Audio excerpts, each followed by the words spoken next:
You're listening to another episode of Cloud and Clear, SADA's Cloud Transformation Podcast. I'm your host, Rocky Giglio, Director of Security here at SADA. And on with me today is Davit Asatryan, Director of Product at Spin.AI. So Davit, good to have you here, man. Pleasure to be here, man. Appreciate you inviting me. Yeah, I'm looking forward to this discussion. This is one of those areas that I think every single company struggles with this problem of what do we do with all these SaaS applications? And for those of you that don't know what Spin does, I'll give Davit a chance here to kind of tell us about that. But this is an area I'm pretty passionate about. I think I mentioned that and to you in our prep call is like, this is a constant battle is how do we enable the use of all these great tools? So without any further ado, Davit, what does Spin do? Why'd you guys create this product and what are you trying to do? Yeah, let me talk a little bit about that, Rocky. Spin.AI is a SaaS security company focused on protecting data stored in mission-critical SaaS applications. And when I say mission-critical, I'm talking mostly about apps you use on a daily basis. Google Workspace or Microsoft 365, right? For sending emails, for storing data on Drive, for managing your calendar. You have Salesforce, Slack, CRMs, and other applications.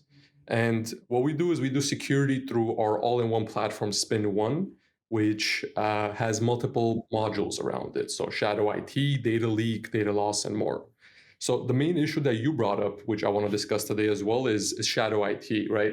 And when you say shadow IT, it sounds like a buzzword, right? It's here we go again, another conversation about shadow IT. But in reality, with regards to SaaS, it's a big issue. The more and more that companies utilize these SaaS applications, the more business users introduce external OAuth applications and browser extensions. Why are companies utilizing SaaS applications? Because it makes productivity so much easier.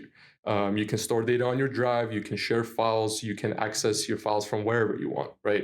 The real issue is that business users introduce a lot of third-party applications and browser extensions that are not managed by security teams.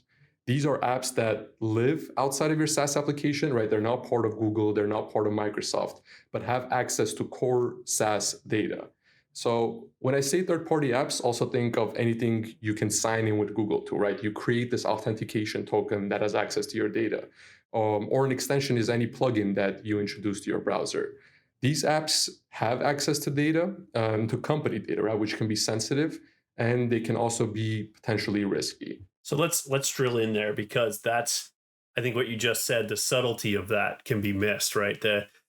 What you're doing is providing protection for these SaaS apps that I'm using my Google account to authenticate, right? Mm-hmm. We're all in on Workspace, and everybody that ever has done anything on the cloud has done that before, right? Whether it's your Facebook ID, your Microsoft ID, your Google ID, and on down the list, right? You've signed into applications using some other form of identity. And at work, that's most likely either Google or Microsoft.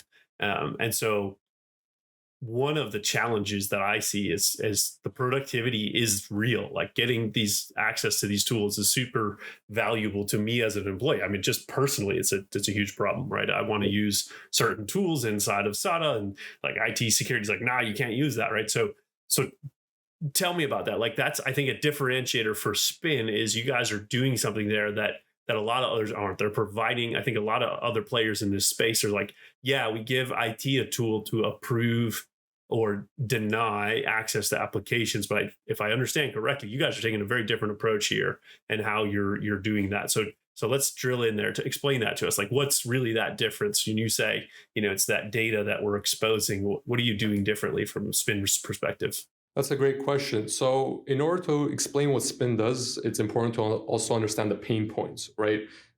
Because if you don't understand the pain points, then the value isn't clear of Spin AI's solution. And with regards to pain points, I want to outline three, right? Number one, starting with inventory. It's a lot of these third-party applications and browser extensions aren't visible to the IT teams because they're not directly, let's say, in the Google Admin Console or the Microsoft Admin Console. The security teams don't really know exactly what is available and what is being used by their business users. Another example, right? Let's say I know I'm being terminated, so I quickly want to install this application, migrate a lot of data, and then quickly uninstall that application. These are some the potential issues if you don't have the full visibility into these applications. And I'm sure you've seen that graphic that A lot of organizations have seen that iceberg graphic where it shows you in reality know 10 to 20 apps that exist when you have around thousands of applications in your environment. So the first issue is inventory, and we provide that automated and continuous inventory of all third-party apps and browser extensions. But the more interesting aspect is that assessment. You have the list of applications, right? You know what exists. How do you know what to continue letting your users utilize or what to block? And this is a big part of it as well. What we see customers doing is they typically do a one-time assessment, right? They sit down, they make a business decision. This application is safe to use or not safe to use for my organization, and then they leave that decision there and maybe review it on an annual basis if they can. But in reality, you need a continuous reassessment, right? Today, that application is safe for your business, but tomorrow there might be a new version released. There might be a new vulnerability detected that might significantly impact the risk score. And this is where the bread and butter of Spin.AI's value comes from, right? It's that inventory assessment and lastly, access management. Now that you know what exists, now you know what risk it can impose, right? You want to create these policies to take that information into consideration and apply your traditional block listing and allow listing rules. Yeah, that's super interesting because just as a user, again, and from my perspective, right? And SADA, we just started rolling out Spin here internally, so I can't wait to see it because here's my pain, solve my pain, Davit, is they there's apps that I want to use from a productivity perspective, but what it needs access to my calendar, it needs to be able to send and receive email as me, right? Even though I may not use that function of the tool in order for it to do what it does, it needs to have that access, needs to be able to see that data set. So naturally, right, we're going to say no, you can't do that, right? As a security guy, I totally get it, right? We can't just allow these things to happen. And so we go through a one-time evaluation of a tool. We look at their certifications. We look at their SOC status, or are they SOC 2, Type 2, Type 1? Are they PCI compliant? Whatever the case may be, depending on your industry or organization. That's great for that initial evaluation, but the ongoing stuff. I mean, you talked about something I think is super valuable today. Is these folks are also building cloud scale applications that are changing every day. They're doing new versions every day, minor releases, major releases that add new features, functions, or just replace a control on the back end that was fine yesterday from a security perspective. Today, there's a 0-day vulnerability. So how is Spin helping there? I mean, you mentioned it, but tell us a little bit more about that, right? If you're a customer in this space, I can see that as being a huge problem. And is that something your customers are turning to you to solve, right? The ongoing evaluation thing. Yeah, so interesting story from the Spin side, right? Every time we talk to a prospect before they begin using our services, we always ask them, like, how many applications and how many extensions do you have in your environment? And this is a question that always stuns them because no one truly knows how many apps or extensions exist, right? So that's the first issue. The second issue is when we ask them, how do they currently manage these applications, right? What processes they have, they answer one of three ways. One is like the SADA example that you mentioned, right? Before Spin, you guys had an IT team that sat there and manually analyzed applications, but that's a huge headache for IT, right? Just imagine if each employee requested an application at the same time, the workload for IT would just simply be sitting there and analyzing applications. We've seen other ways as well, right? There's companies that simply just allow list everything. They say, we don't have the capacity to sit there and analyze these applications, so we're just going to simply accept the risk. Or there's the complete opposite, which is block list everything, where they don't care about the productivity of the users, but because they don't have, again, the capacity to analyze, they simply just want to keep themselves safe and centered towards Google native capabilities or Microsoft native capabilities. So this is a very common practice that we see in organizations before they utilize Spin. And once they start implementing Spin, it's a bit of a different situation because the inventory and the assessment is now fully automated. What our customers can do is create security policies that define what is safe or unsafe for their organization, right? Like you mentioned, SOC 2 Type 2, GDPR, HIPAA, right? Whatever certifications are required for your company, you can set these in the policies. And if once the assessment is done and the application does meet those requirements, then it will be automatically allowed. And that's how you can streamline a lot of processes, right? You don't need to spend days or even up to 2 weeks for a risk assessment of an application, but you can use a solution like Spin.AI that does it automatically and in a matter of seconds.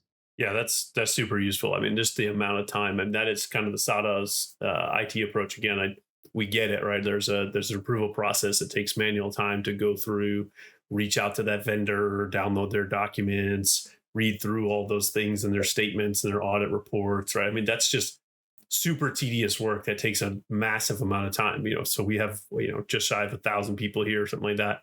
Yeah. So if each one of us asks for something, you're talking about okay, well, we'll get back to you in 1,000 days, Rocky, on that ask, because you're the last one on the list. So good luck. You're never going to get an answer. And so you do kind of end up in the state. And I've seen this a lot in our customer base where you end up in the state of, no, I'm going to deny it, right? I just have to say no. And if there's a productivity tool that the CEO thinks is cool, great, you guys can all get it because we'll push that one to the top of the list, right? But if it's Joe Blow down doing the day-to-day data entry stuff, like he's never going to get that approval because no one's going to give him the time of day because they can't, right? It's not a we like the CEO more than we like you kind of thing. It's just the Mhm. matter of reality that there isn't enough time in the day to handle all of that. So this is hugely impactful from a customer perspective, right? Being able to just quickly identify, hey, what's out there, right? And you mentioned extensions, so actually, let's go there now. Extensions, like what's going on with extensions? They're everywhere, and everybody has one. How are you handling that? Like, how does Spin help with that? Actually, earlier this year, we released a report on extensions, and we got some interesting findings. One of which is that over 50% of extensions are high risk. So just think about the total number of extensions. There's hundreds and thousands of them out there, right? One of two Yeah, is high risk. That's a that's a crazy lot. number. Exactly. The other one was that around 40,000 or 45,000 of extensions have unknown developers. And what that means is it's either this individual Gmail account that published the extension, it's either privately uploaded to a website outside of the Chrome Web Store, right? But meaning what unauthorized or unknown author of an extension means is it's not compliant. You don't know where the data is being transmitted to, right? You don't know what's happening with the data. So it becomes more difficult to manage. Um, what we did recently is we actually partnered with Google and integrated our Chrome extension risk assessment directly into the Google Workspace admin console. And the reason we did this is because what we're seeing is because there's so many sources of extensions right outside of the web store, whether it's locally added or added from this unauthorized website, that there needs to be this uniform way of assessing extensions publicly available. So this is a free version of Spin.AI's risk assessment that you can find in the Google Workspace admin console. You just need I believe it's the Chrome browser cloud management add-on. And then you can go into your users' devices and see what extensions they have enabled and see the assessment there in the console. Well, that's super cool. So I don't think I was even aware of that. So you guys have partnered with Google then to integrate this into that workspace console. So if any workspace customer sounds like there's a particular add-on they have to have, but if they've got that, which I'm going to guess most of your enterprise customers probably do, they have access to some version of Spin AI already, so they can go in and see what extensions are there. So you're catching. I guess this is a question to you: are you catching the extensions of all the browsers that are attaching to the workspace environment, essentially? So, okay, if I log in with my Google account from my browser, as soon as it sees that, right, it's registering what those extensions are back to that I guess that workspace session. So you can see it. Is that how that works? Yes, well, that's one of the ways that we identify extensions. You connect your Google Workspace account to your Chrome browser, as an example, right? And then because your browser is synced with Google, we can immediately identify the extensions there. In other cases where companies don't necessarily enforce signing into the browser, we also have our own plugin that can be pushed to users' browsers and can detect those extensions anyway. Because not all extensions require Google access, which is why we want to have this uniform way of identifying every single extension. Very cool. Yeah, that's great, and that's something where especially in the enterprise Chrome space, Chrome Enterprise, we see a lot of customers looking at that and using that. So yeah, you're gonna say sign in here, right? And then you're gonna set like data loss prevention policies that are forcing you back into that browser to access corporate data. So that's a great way to kind of wrap that up and say, hey, you've got this extension here that really shouldn't be in this environment. It's accessing and sharing data some way, shape, or form. So that's super interesting, and I think a lot of our customers will be excited to go kick the tires of Spin AI by doing that. So if you're listening to this episode, now go check out that console, log in and test it out and see what you get from the extensions. I think there's going to be a lot of discussions coming up soon on that. And you mentioned something that is known in the industry, but I don't think we really have a lot of good responses to. The extension problem is a real one, where anybody can create anything. It could be as simple as changes the theme of my browser, and while that sounds innocuous, they could be gathering data. I think one stat I heard was that like VPN extensions are some of the most risky ones on the market, because unless it's a reputable company that's doing the VPN stuff, they can see all your data from your browser session. So if it's Joe Blow's VPN service, and Joe Blow happens to be a spy from some hostile country, you're in big trouble, right? You just send them all your data and all your personal information. So yeah, it's a big problem. Ad blockers are another common example, right? Everyone uses VPNs and ad blockers. Yeah. They don't want any advertisements, but you don't know how those advertisements are being blocked or what permissions it needs in order to do those functions. Yeah. Yeah. Who reads the little fine details there at do you accept it? Yeah, of course I do. I wanted this ad blocker, so you say yes, and you never actually go to look to see what it's doing. Like, I'm collecting the information, including the names of all your firstborn, like, oh, wait, And it's not necessarily the employee's fault either, right? I don't blame the business user for installing these applications, installing these extensions. What they're trying to do is improve their productivity, right? They want to install this app so they can achieve X in terms of their work that they have to do. So this is more of a shift to the responsibility being on the security team, right? They have to come up with a way to automate this, to streamline this, to make it easier for the business user. Yeah, for sure. I mean, we see that a lot too, where you can only do so much security training. How many times have we all sat through the, don't leave your laptop unlocked in the airport? Um, you can only hear that so many times, and even so, people still do it, right? They're still going to do that. I mean, I can't tell you the number of times, as doing travel for work, and I look around and I go, that guy's using the public Wi-Fi, and got his computer unlocked, and this lady over here, she just walked away from her her iPad sitting there unlocked on the chair, like over and over and over and over again that happens, and it's a real problem that you really can't educate your way out of it, just because it's the reality of human nature, right? We just try to get done what we have to get done, and I'm not worried about in the moment, oh wait, did I do all the right things for security, right? I'm just thinking about, I got to get this done because I've got to get on this plane here in 20 minutes, and there's no hey, oh, just hold on 5 more minutes, so I can finish this paper, right? You've got to do it, and you got to do it now, and so you're focused on that. So that really does help differentiate just in the way we do this. We've got to do a better job as corporations, but then that means more onus, more work. Again, but back to where we started, we don't have time for that.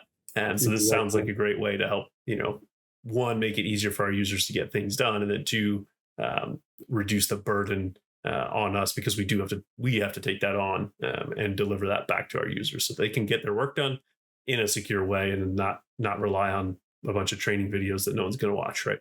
Interesting story from one of our customers. They're a big automotive giant. I can't disclose their name, but the situation with them was they had over 200,000 applications, right? 200,000 applications and extensions.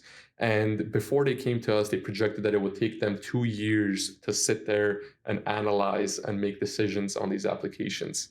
2 years, right? 2 years of just simply focusing on that project.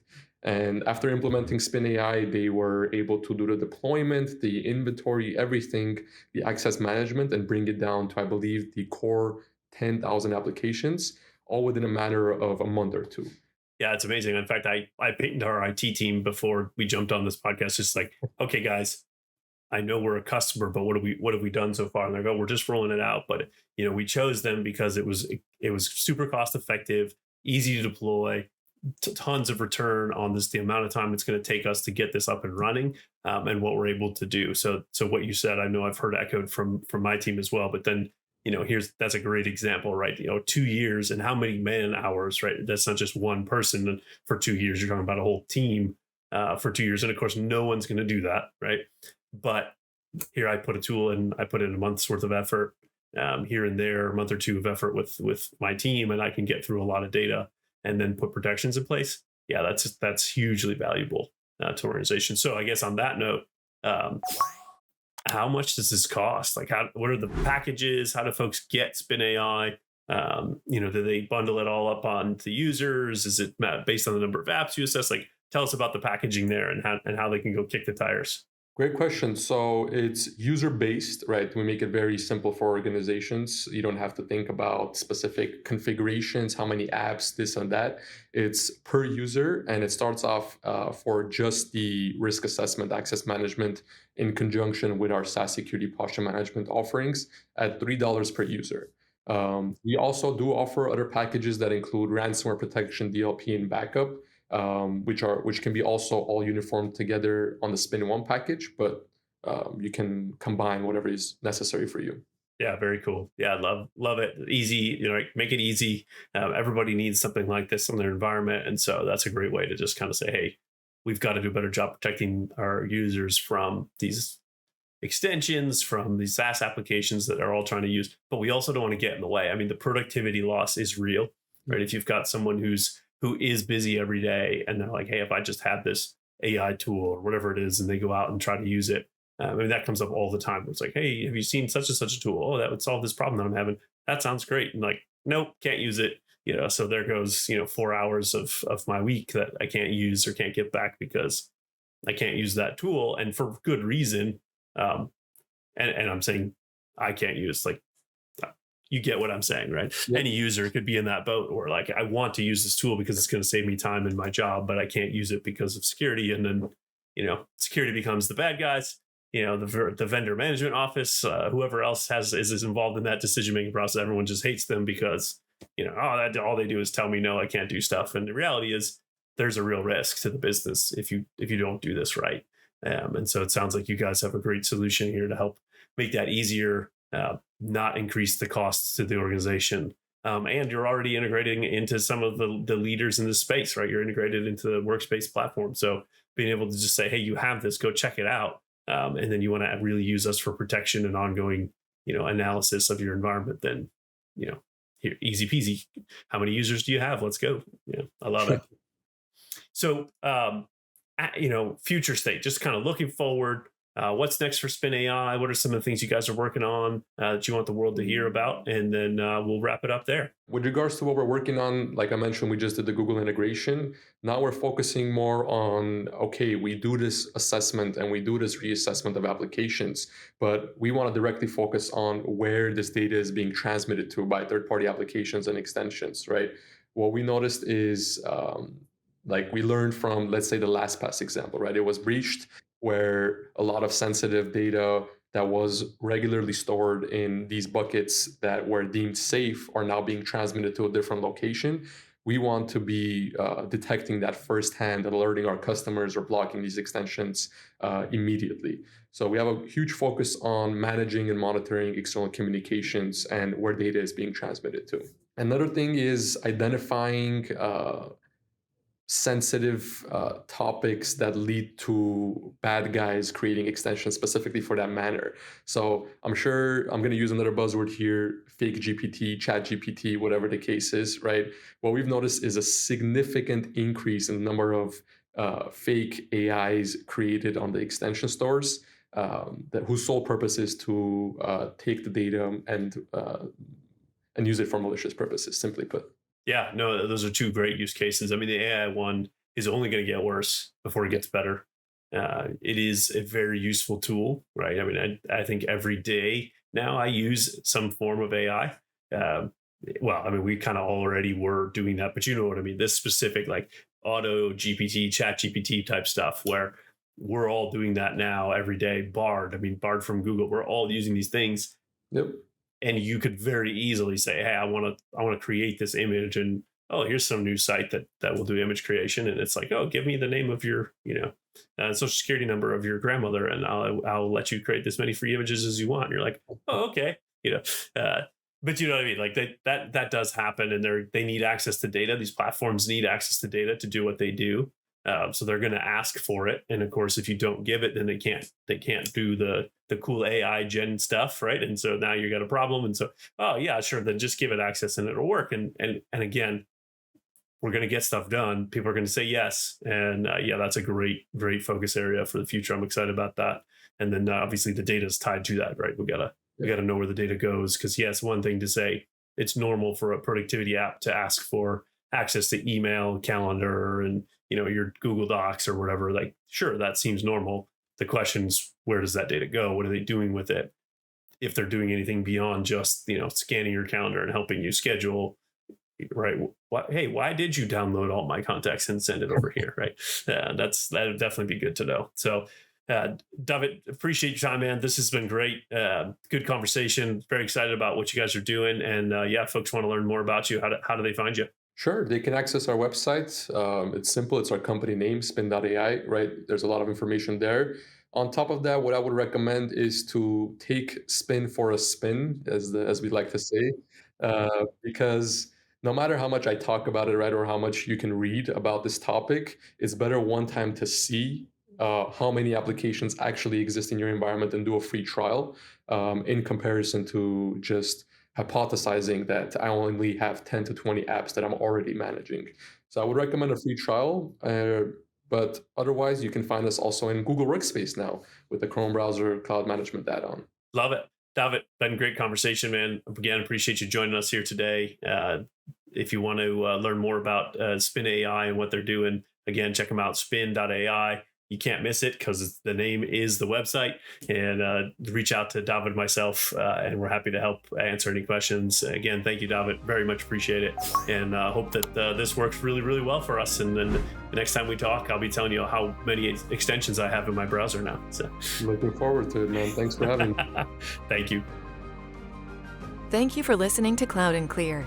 Check the show notes for links to this week's topics. And don't forget to connect with us on Twitter @CloudandClear and our website, SADA.com. Be sure to rate and review the show on your favorite podcast app.